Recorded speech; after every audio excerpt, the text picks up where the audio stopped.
शबरी अम्बा ने भगवान से निवेदन किया, अधम ते अधम अधम अति नारी तिन्महु मैं मति मंद अघारी ये पाप शत्रु मैं मति बंध हूँ। मेरे को तो कुछ ज्ञान नहीं है, कुछ प्रबोधन नहीं है। भगवान हमारे कितने सरल हैं। बोले देखो, सभी लोग इसी तनाव में रहते हैं कि भगवान बड़े कठिन है। भगवान कठिन नहीं है, इस आदमी से कठिन कोई नहीं है। धरती का सबसे जो डेंजरस निर्माण है भगवान का, वो मनुष्य का है। खतरनाक, दिखता कुछ है, रहता कुछ है, कहता कुछ है, सोचता कुछ है, सोचता कुछ है, बोलता कुछ है। मनुष्य से अधिक कोई विचित्र प्राणी भगवान ने नहीं बनाया। आपने कथा सुनी होगी, हनुमान जी की यही इच्छा है। एक बार एक हाथी मरने के बाद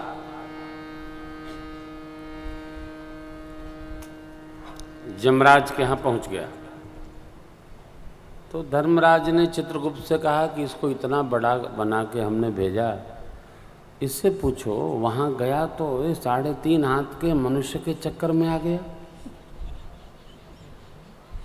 इतना विशाल शरीर इसका बनाया और ये अपने लिए कुछ नहीं कर पाया।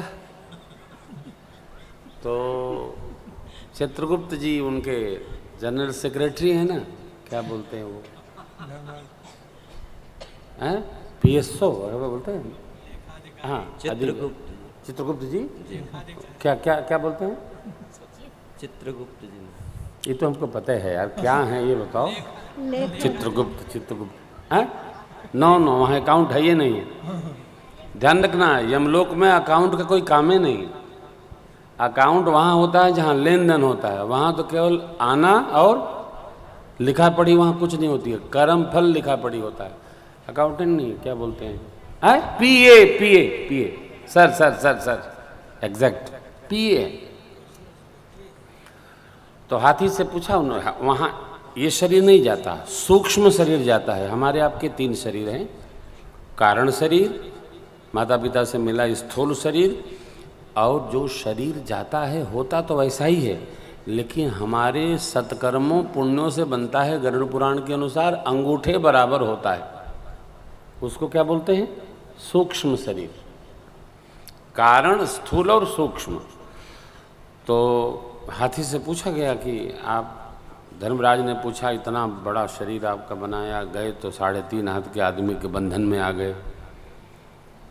तो उसने कहा, हुजूर अभी धर्मराज का नीचे वालों से पाला नहीं पड़ा है ना, इसलिए ऐसा कह रहे हैं।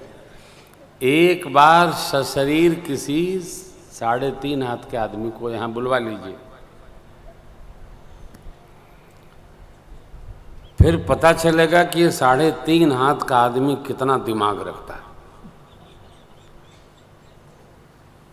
धर्मराज की आज्ञा हुई, भाई कह रहा है तो प्रयोग कर लो। एक नगर में एक लाला जी बागीचे में सो रहे थे। आप जानते हैं लाला लोग कितने बुद्धिमान होते हैं।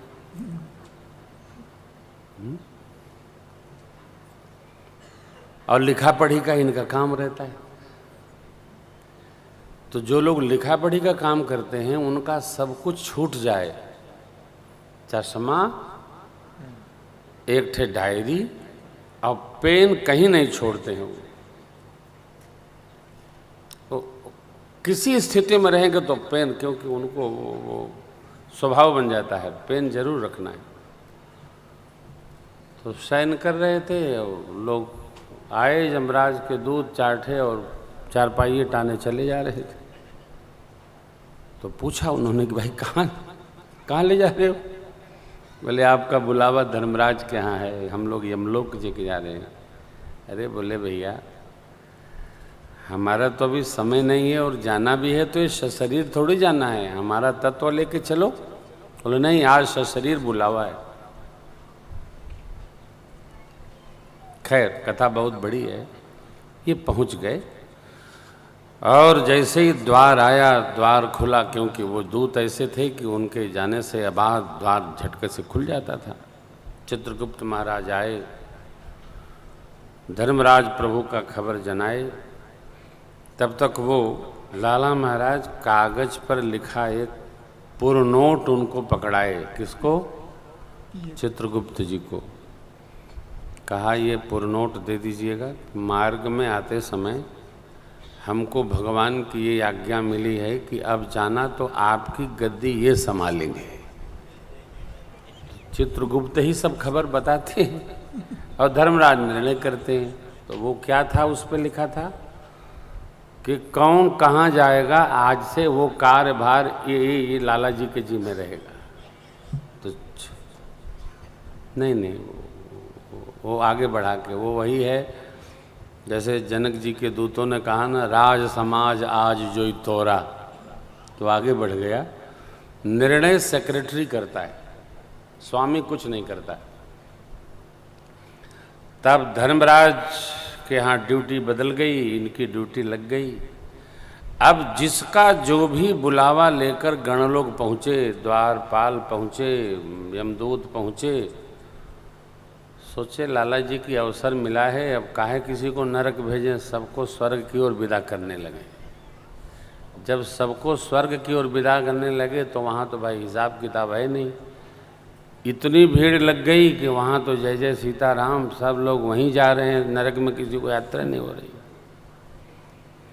कौन ऐसा है, ऊपर से खबर आई कि यहाँ जिसको देखो स्वर्ग भेज दे रहे हो महाराज, क्या कोई कर्म विपाक की चर्चा नहीं होती है? धर्मराज को तो खबर बाद में पता चली कि जो मृत्युलोक से व्यक्ति आया था वो नरक में किसी को भेज नहीं रहा है, सबको स्वर्ग की ओर विदा कर रहा है। तो प्रत्यक्ष आए, भगवान विष्णु भी वहाँ पधारे और पूछे धर्मराज से कि ऐसा आपने निर्णय क्यों लिया, मृत्युलोक का व्यक्ति सशरीर यहाँ क्यों बुलाया? तो वो पूरी घटनाक्रम उन्होंने सुनाया। प्रभु, हाथी आया था स्वरूपबद्ध, तो उससे मैंने पूछा, उसने कहा कि धरती से एक मनुष्य को सशरीर बुला लीजिए तो आपको पता चलेगा कि नीचे जाके ये मनुष्य कितना उत्पात करता है। एक बार प्रत्यक्षदर्शी बन जाइए। तो भगवान बोले वो है कहाँ? बोले वो लिखा पढ़ी कर रहे हैं। तो आपको तो सजा मिलनी चाहिए, आपने ऐसा क्यों किया? आप देखिए लाला जी की बुद्धि कितनी प्रवीण है। बोले प्रभु, हमने सुना है धरती पर जो सदकर्म करता है उसको स्वर्ग की यात्रा मिलती है। आपके दर्शन होते हैं, आपके दर्शन करने के बाद भी अभी मैं सजा का ही अधिकारी रहा, तो आपके दर्शन का फल क्या है? बस लाला जी को सीधे भगवान ने वैकुंठ प्रदान कर दिया। कहने का अभिप्राय है कि ये जो इंसान भगवान ने बनाया है ना, भगवान भी नहीं सोच पाए जितना हम लोग सोच लेते हैं। हाथी ने चित्रगुप्त महाराज से पूछा, प्रभु कैसी रही? ये जो आदमी है, मुझे बड़ा आश्चर्य जान पड़ता है। मेरे से कोई कह रहा था, आप बड़ी सुंदर कथा सुनाते हैं। मैंने कहा कोई काम हो तो बताओ। क्योंकि ऐसे कोई प्रशंसा नहीं करता, देखिए कोई नहीं करता है, ऐसे नहीं। और एक बात और आपसे कहूं, प्रशंसा करना भी सबको नहीं आता। प्रशंसा मुंह से निकलती नहीं है, बहुत दम लगाना पड़ता है किसी की प्रशंसा करना। जैसे इतना है सुंदर सजा है, गुरुदेव भगवान, श्री लाला सरकार, श्री हनुमान जी सरकार, ये देखिए कितना अभिषेक का दिव्य वातावरण बना है। गुब्बारे लटक रहे हैं, स्वास्तिक बने हैं, ओंकार चिन्ह। लेकिन जिसको प्रशंसा करना नहीं आता, वो आप पूछ भी दीजिएगा तो वो प्रशंसित व्यवहार की भी निंदा करके ही बताएगा। क्यों? प्रशंसा करना सबके बस का काम नहीं, बहुत कठिन है साहब। मेरे परमात्मा प्रशंसा ही जीव की करते हैं, भगवान को जीव का कुछ भी बुरा नहीं लगता।